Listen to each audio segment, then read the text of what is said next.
Hi, I'm Juwairiyyah from Flatpack, and this is an interview with Pervaiz Khan as part of Flatpack's archive series and is being undertaken as part of our wider collaboration with the Giovanni Pan-African Cinema Archive, where we've been mapping a radical history of third cinema exhibition in Birmingham. Pervaiz Khan was one of the main figures in film exhibition leading this activity during the 80s and 90s, and we spoke about his journey and career trajectory with Vokani Film Circuit, being the head of media at Triangle Arts Centre and leading on the Third Focus programme as part of the Birmingham Film and Television Festival. We hope this interview will act as a resource for current and future film exhibitors in Birmingham and those interested in our city's radical film history. In terms of kind of the beginnings of your work in Birmingham, the last time we spoke briefly, you kind of introduced kind of the beginnings of your work as a community youth worker. Do you want to start by talking a little bit about that? Sure. I mean, I didn't have any ideas when I left school what I wanted to do. Yeah. And there were some options that appeared. I mean, out of that came my ending up as a youth and community worker. Yeah. And what was great was that I was able to do creative things when I was a youth and community worker. I mean, some of that was at a place in Sparkbrook, the Concord Centre, and then there was Small Heath Youth and Community Centre, and which was my second year of doing it. But what was interesting was that as part of that, there was creative things that were going on as well. And from mural painting walls with murals, from Spider-Man to Sid Vicious to Bob Marley, yeah, with young people. I wasn't that much older than some of the young people who were part of it. And we also had a 16 mm film projector, and video equipment, early Sony video equipment, which was really interesting to have access to. But so the youth work was in some ways quite inspiring, but I didn't want to remain as a youth worker. I realized that before my 2 years were up, because it was a 2 year period, and I had the option of becoming involved in theatre company in London, which is the route I went. Yeah. And I returned to Birmingham after about this project, which lasted 6 months or so. And as part of that, there was a lot going on in terms of community arts projects, and especially in Small Heath, the area that I lived in. There was Trinity Arts, which was a long established, going back to the end of the 60s, early 70s, community arts project, which I became involved in. And there were screenings there as well, and filmmaking. Super 8 filmmaking and video making. So, and there were other, arts activities one could get involved in, from silk screen printing to ceramics to writing and publishing. So it was part of the environment of Birmingham. And I mean, Small Heath wasn't the only area. There were community arts projects dotted around the city, yep, and across the region. And so, you had links and contacts with people from those other community arts projects as well. Things would happen that you would meet up. And so, as part of that, what emerged was the possibilities of a job was advertised through West Midlands Arts for Vokani Film Circuit. Vokani meant to awaken. It was a Zulu word, to wake up, to awaken. One of the people who'd come up with the idea was South African, and so the idea of calling it Vokani it just made sense, because it meant, what it meant and what we were going to do with it. So it was like, giving access to the toy box, yes, in the sense of having options to show films from all over the world which didn't get shown. And although there was the arts lab, which became the Triangle, these were films from Africa, Asia, Latin America, and other parts of Europe, yeah, as well as black filmmakers in Britain, so which there were a few of at that point. So there was definitely a need, and Vokani was part of fulfilling that need. Mm. And in terms of Vokani, can you kind of give a sense of what exhibition looked like? You sort of touched on it briefly, but kind of the spaces that you'd show films. Okay. I mean, Vokani was based at in the first period, the period I was involved in, was based at the Birmingham Community Centre, Community Association, the BCA in Small Heath, which was a Caribbean-led project. But there was Wide Angle was based there, which came out of Trinity Arts. Wide Angle was a film and photography workshop, and so Vokani was also based there, and we had we had viewings there. We had a viewing space at Wide Angle, but the other spaces were generally community spaces and youth club spaces that I went to. Yep. So, some had equipment already, so it was just a matter of turning up with the films. Mm. Yep. But in other cases, I had to take the projector and we had to improvise screens depending on what they had. Yeah. So there was a range of work which was going on, and Vokani itself was supported by a network of community workers and Mm. youth workers who were the management committee, as they Mm. used to get called that in those days. Before these days they get called boards of, yeah, Mhm. boards, but the management committee. So it was made up. And that stretched from Coventry to Warsaw Mm. to West Brom. Yeah. So it wasn't just Birmingham. Mm. Yeah, I find that structure really interesting, actually. I feel like possibly at the moment, these kind of areas feel a bit more siloed than interconnected. Um, and could you talk a bit more about that kind of like interconnectedness of the management committee and maybe kind of the people involved and how you all work together? Yeah, I mean, it helped that I'd been a youth worker, so I understood how youth Mm. clubs worked, and so there was that, and the fact that it wasn't very many people who were on the management committee. I think it was only about four or five. Mm. Yep. But the fact that they were youth workers or community workers helped a great deal, and in terms of planning and thinking about things. So, there wasn't enough money to run film screenings all the time throughout the year. Mhm. So I would choose a particular block of months, and so the films would be shown during those months, and that might happen twice a year, Mm. and for 2 or 3 months at a time, and you know it was yeah. So and I mean there was always an audience. Mm. Yeah, the audiences ranged from young people, youth club members to senior citizens. So Mhm. it was a broad range in Mhm. terms of who the audiences were. Mm. And in terms of kind of from the researcher that I've done, I feel that there's a sense of kind of that um, film as a way of kind of starting conversations and kind of engaging through Mhm. discussion. Yeah, I mean, very much so. I mean, the screenings were always, I would do an introduction, and then there would be discussions, and Mm. that was like taken as a given that there would be a discussion, because obviously, as opposed to just something you watched at the cinema and went home, Mm. yeah, or you watched on TV and then you switched off or switched onto a different channel. Here was the opportunity to engage with people and for people Mm. to engage with each other. Yeah, Mm. and whether I mean sometimes the screenings were part of a festival. So, for example, a poet or a even a dance group. Mm. Yep. So with Benjamin Zephaniah, I mean, we did a gig with him, and with other, so it would fit into other things that were Mm. happening in terms Mm. of youth and community Mhm. activity. Mhm. Amazing. And I'm also um, kind of reflecting on what Birmingham looks like currently and kind of it does also currently have such a very active kind of poetry scene still. And it's kind of bloomed as well over the past kind of I want to say 5, 10 years. Mhm. And there's definitely that kind of cross-pollination between creative communities. And so, yeah, it's really interesting to kind of hear the parallels. And, Benjamin Zephaniah being involved with kind of film exhibition and festivals and that kind of, yeah, local growing creative culture.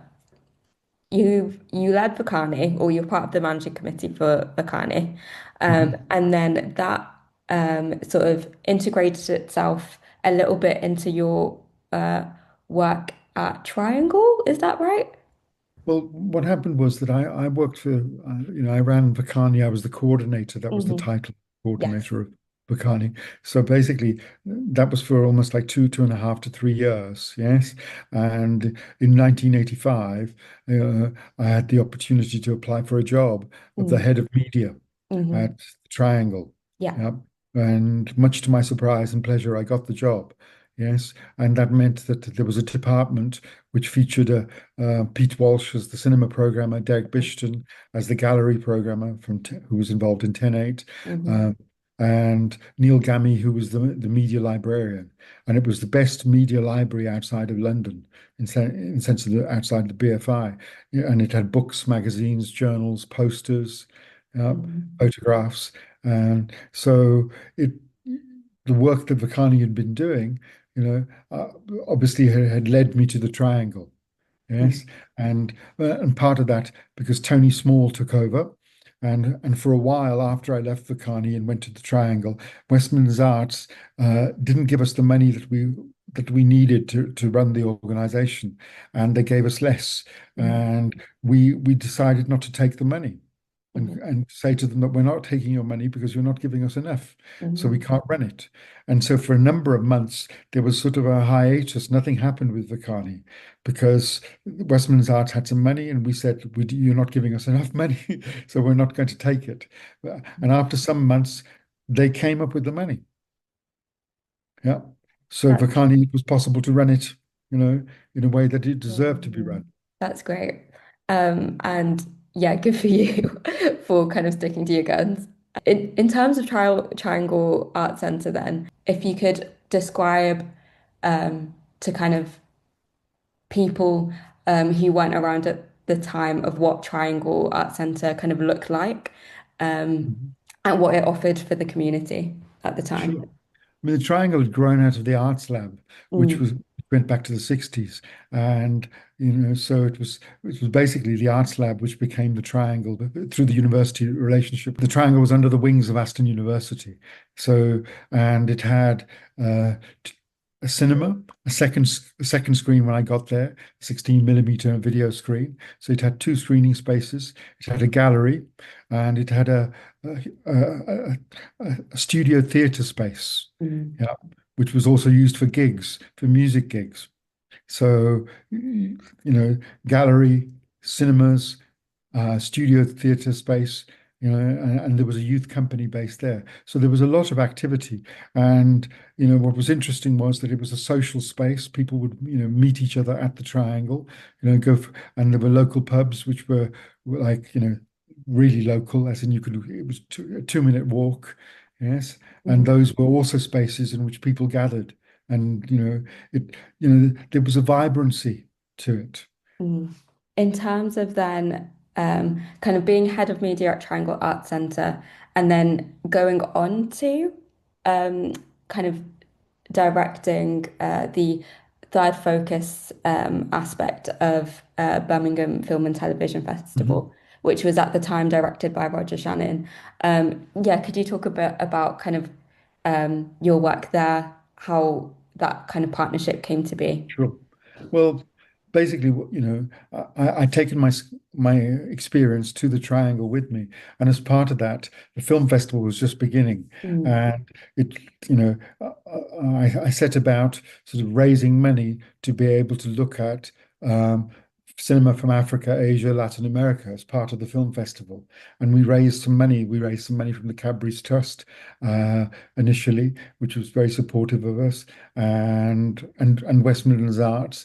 Uh, but then what happened was that the Triangle, unfortunately, the funding relationship that that existed with the university didn't work. mm, The university wasn't willing to commit itself to the sort of resources that were needed for mm, the Triangle to exist. So unfortunately, the Triangle sort of came to an end. But the money that had been promised from Cadbury's, we were able to keep because we said to them we can still do the work we were planning to do under the Triangle's wing and just transfer that to the film festival. mm, So those elements were taken to the film festival, if that makes sense. Yes. So mm, it was, you know, so the money was the money, basically the programming ideas. Yeah. Mm. So it became a festival rather than a year-round program. It was an annual festival which brought together a lot of different sorts of people. You're right, Roger was there, but there were also other people. It was interesting that a number of the people who were involved in the film festival had also been at the Centre for Contemporary Cultural Studies with Stuart Hall Mm. in the 70s. So, it was interesting to have, a layer of people who understood culture in that way. Yeah. Yeah. And the festival was born. Yeah, I Mhm. was actually going to ask kind of the impact of cultural studies and kind of Stuart Hall, who was a really prominent figure in um, kind of the inception of cultural studies and shaping it to what it looks like today, and kind of what you think the impact of being in such close proximity to those schools of thought had on the work that maybe you were doing.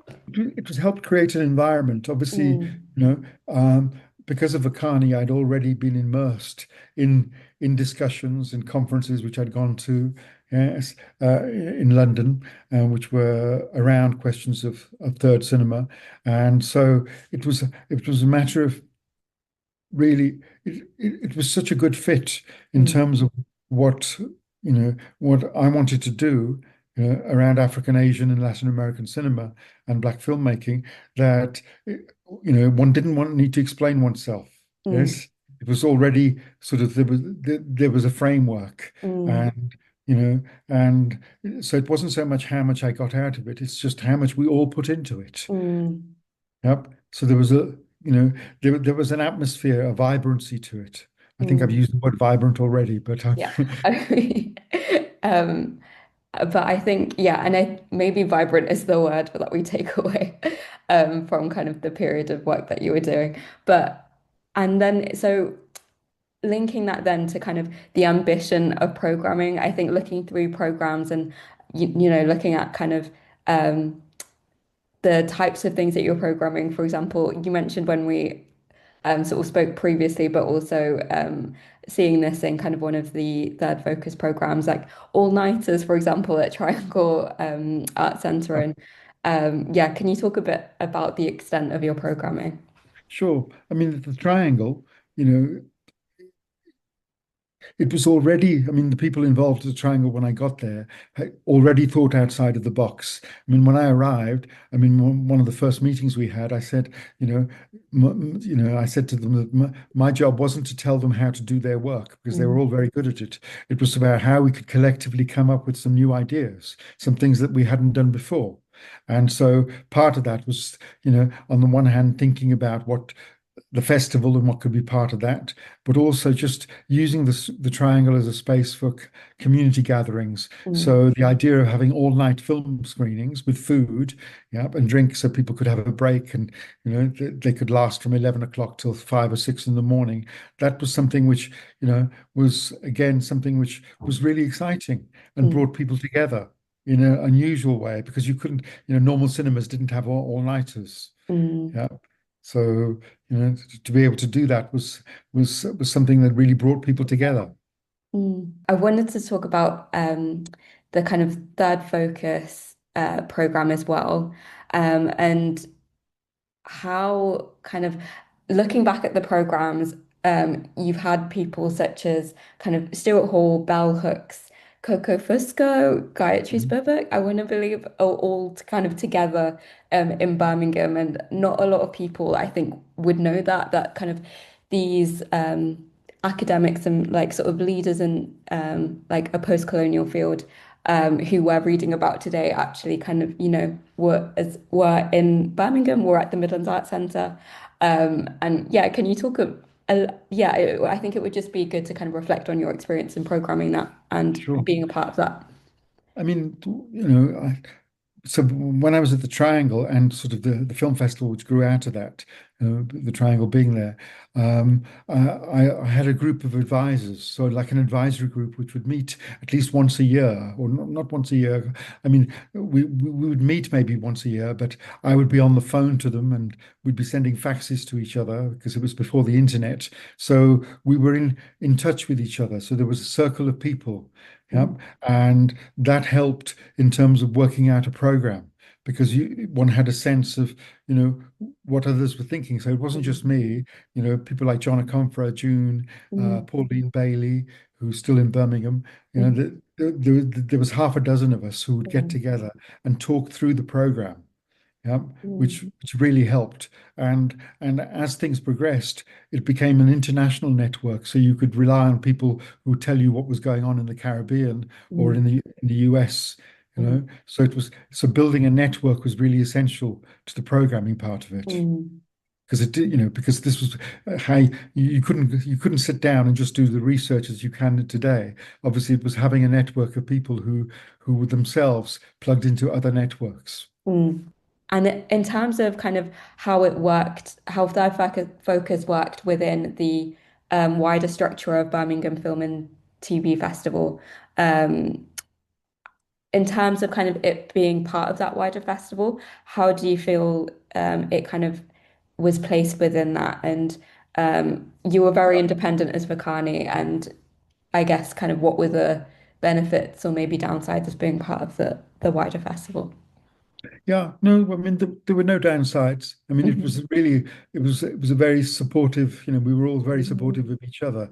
And it was very, you know, so being part of it, was created an atmosphere because, we were all having to deal with the BFI in different ways. We were having to deal with Channel 4. Some of the money that came, the Third Focus came from Channel 4 as well. And it seemed such a natural fit. You know, and it grew. The film festival itself, there were different people who were producers who were putting out work. I mean, Dorothy Hobson was really interesting. She'd been at the Centre for Contemporary Cultural Studies, and she did some of the first work on soap operas. So she was, there were people who were key who were part of the festival. So I mean, and Roger couldn't have done it on his own. I couldn't have done it on my own. Yes, it was by having, these layers of people who were supportive of what we were doing, and you could ask advice from or come up with themes that you were thinking of. So it was a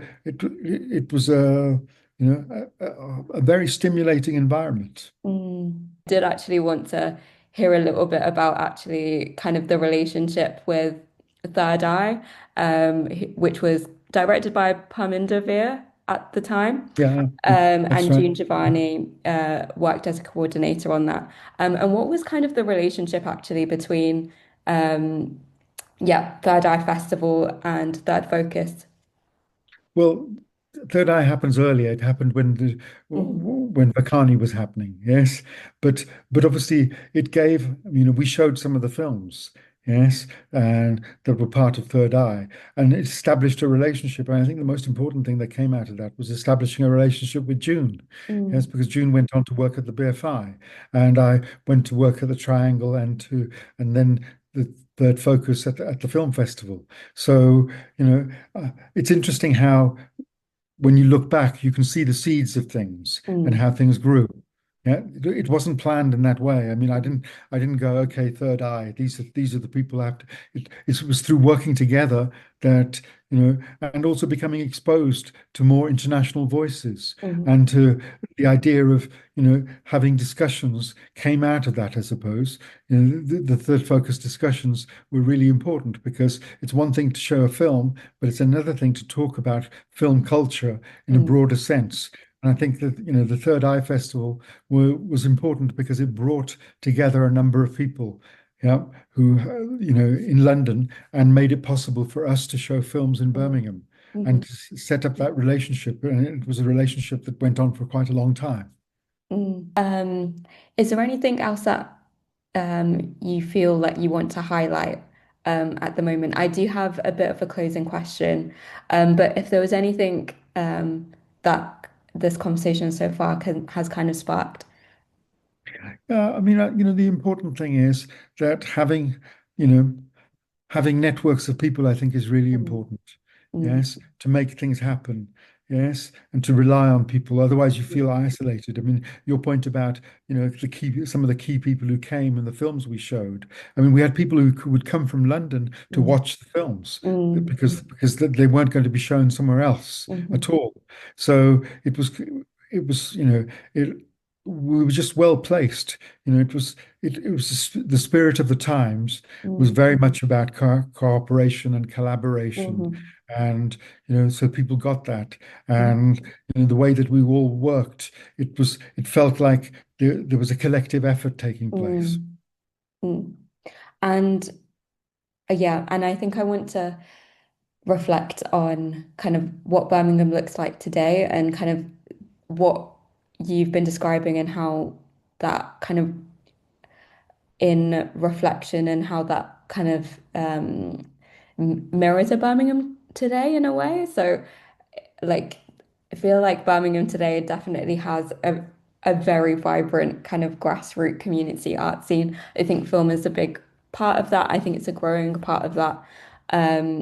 I think poetry is a really kind of key element, and also kind of just spaces to gather, discuss, and engage with one another has felt, I think, really vital over the past few years, with kind of a lack of third spaces in the city, and a lack of kind of like community resources, and government funded initiatives.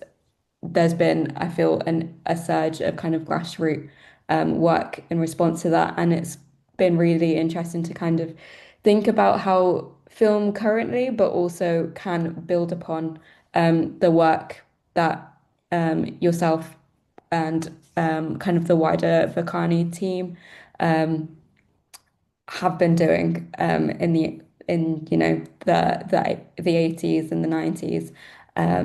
So my closing question is kind of reflecting on a chat that we had with the June Giovanni curatorial trainees. So they came across a Vokani film program, and in it had sort of the various locations, and like we sort of spoke about, there were screenings of, I think it was kind of Jubilee Arts in West Bromwich, and then you had a community centre in Warsaw, and you were screening films like Body Beautiful and Mhm. Looking for Langston, and kind of yeah, and how that sort of inspired or kind of um, ignited a sense of kind of a need to look back with our curatorial trainees.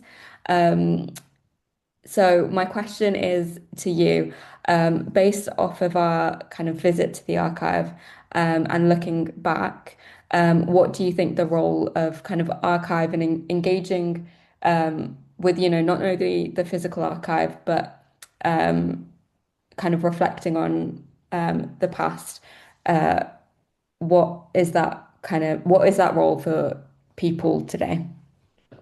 Yeah, I mean, it's difficult because you can't just take the past and replicate it. It doesn't work like that. If only things life was that easy, you can't go. There's just these bits. I mean, I Mm, think the key thing is having individuals and organizations which provide spaces for people. Yeah, because I mean, there's no way that one should think about the 1980s as some golden period. There were challenges to making work then. There were challenges to showing work and making that possible. But obviously, even Birmingham has become more of an international city, as in the mix. mm, The mix of people has become so from Eastern Europe and from different parts of Asia, the Caribbean, and you know the role that film can play, yes, film, video can play, is no less vital. I mean, in some ways, it's more so because the general, you don't get television screenings of the sorts of films that we're talking about still. I mean, there were more then. That part is true. So Channel 4 was dedicated to showing films from Africa, Asia, and Latin America, which made things possible. I mean, we don't have dedicated programming slots on television of that sort anymore. But that, I think, places the onus more and more on whatever organizations exist. mm, Because there is an audience. It's just about getting it to the audience. Yeah. And I mm, think that, what Flatpack and others are trying to do is really important because, yeah, I mean, to get work to an audience and to be able to build on that. So archives are important. because we don't necessarily see them important at the time, but for how they provide uh, a background to the Mm. work that's being done and provide access to, to a different generation so people can grow out of that. I don't know if that answers your question. No, no, it definitely does. And I think it relates to kind of what I'm doing, what Flatpack are reflecting on currently, around um, building upon what's, happened in the past, and kind of learning from the ambition and um, the kind of programming and the way you did things, and how we can sort of grow and build and kind of be constantly evolving, rather than starting from scratch all the time. So I think this is going to be a really valuable resource and conversation. But thank you so much. I think I'm going to kind of close this conversation here. But yeah, it's been wonderful to chat with you. And sort of, as someone from Birmingham, I also, spent a lot of time in Small Heath growing up when I was younger. Not necessarily in art spaces, but and yeah, it's been just lovely to kind of connect and reflect on the work that you were doing in Birmingham at the time. And I'm just very excited now to kind of go forward and integrate some of the conversations that we've been having with our curatorial trainees at Flatpack, and then also just in showing films. Hmm. So yeah, thank you, Pervaiz. It's a pleasure.